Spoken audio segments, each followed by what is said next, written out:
Most people don't feel stuck because they're lazy. They feel stuck because everything feels slightly harder than it should. You wake up tired even after sleeping.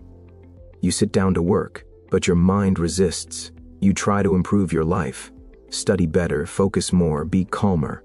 But the changes never seem to last. And the frustrating part is this: you're doing a lot, but it doesn't feel like it's working.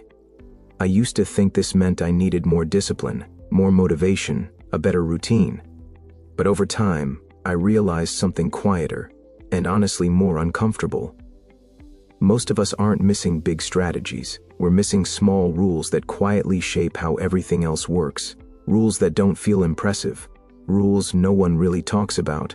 But rules psychology keeps coming back to again and again. And once you apply them, not overnight, but gradually, life doesn't suddenly become perfect. It just becomes lighter. In this video, I want to share 5 simple rules that quietly improve almost everything. Your focus, your energy, your habits, even your stress. These aren't hacks, they're not extreme, and they don't require changing who you are. They were small shifts in how you approach things, backed by psychology, that reduce friction instead of adding pressure. If you've ever felt like you're trying hard but moving slowly, this will help. Let's start with the first rule. Rule 1, reduce friction before you add effort. Most people try to improve their life by pushing harder, more willpower, more discipline, more pressure. Psychology suggests the opposite often works better. Behavior research shows that what we do is shaped less by motivation and more by friction. How easy or hard something feels in the moment. If a task has too many steps, too much setup, or too much mental resistance, your brain quietly avoids it. Not because you're weak, but because it's efficient. I used to tell myself, I just need to focus more. But the real issue was that everything required too much effort before I even started. My desk was cluttered. My phone was nearby. My tasks were vague. So instead of forcing effort, I reduced friction. I cleared the desk. I wrote one clear next step. I put my phone in another room. Same motivation, completely different result.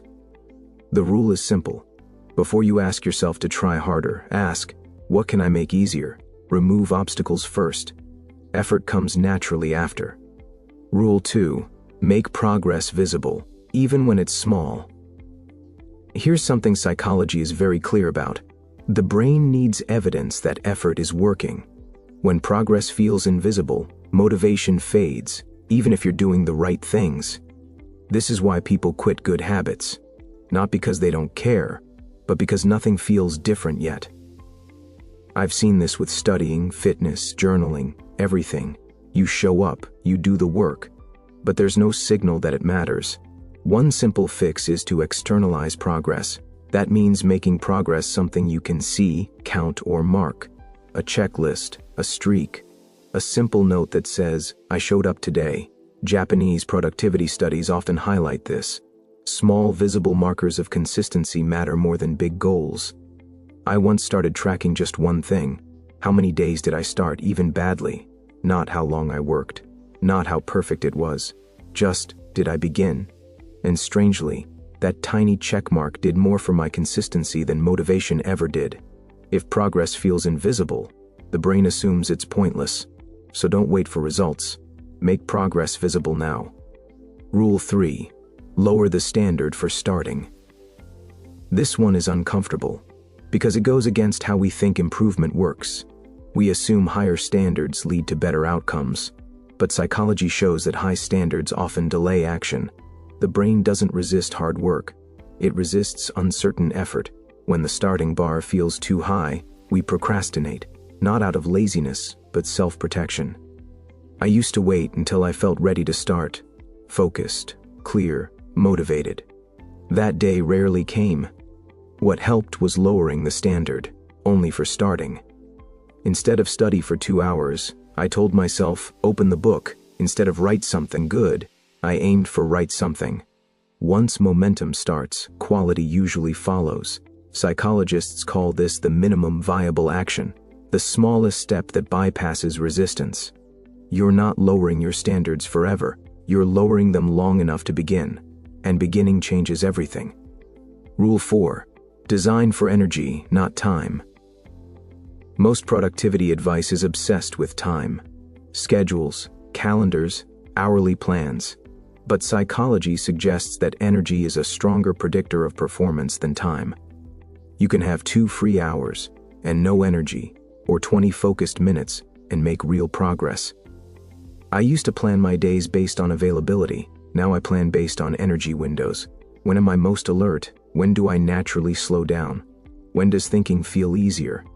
For many people, deep work works best earlier in the day. For others, it's late evening. There's no universal answer, and that's the point.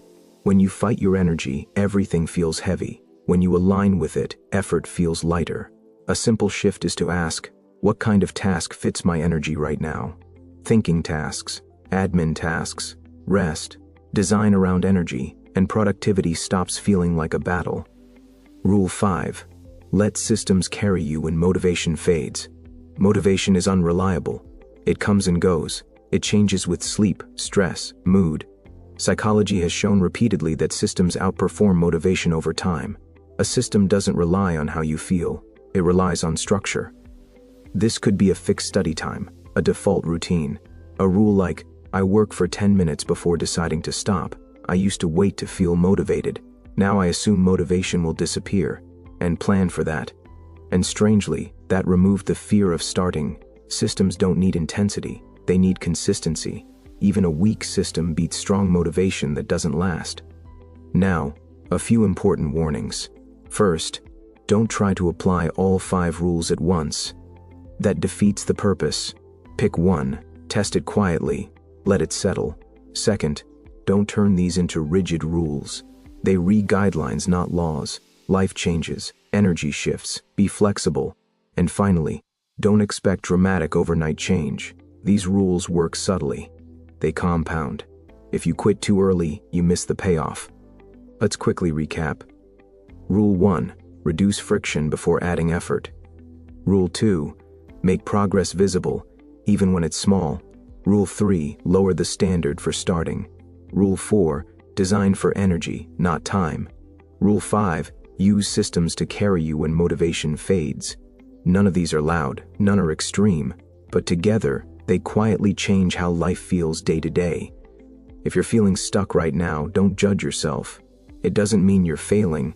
It usually means your environment or structure needs adjusting. Try just one rule this week, not perfectly, just honestly. And if this video helped clarify something you've been struggling with, consider liking it. It helps more than you think. Subscribe if you want more calm, practical ideas like this. And remember, you don't need to change everything.